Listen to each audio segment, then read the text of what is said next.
Kalaboso ang isang lalaki matapos mahulihan ang 20 kilo ng marijuana sa Quezon City. Ang suspect na pagalamang hindi lang pusher, manggagadyo pa. Umaksyon si Amber Gonzalez. Walang takas sa mga operatiba ng QCPD Anti-Illegal Drugs Task Group. Ang 24 anyo sa si Joe M. De Jesus, naaresto siya sa bypass operations kagabi.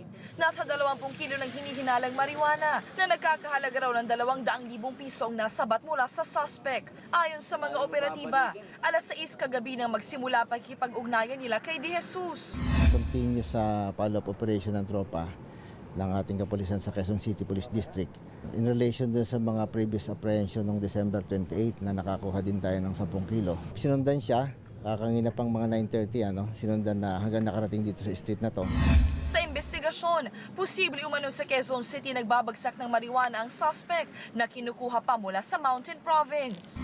Nagbabagsak siya ng mga, possibly itong drugs na to for distribution.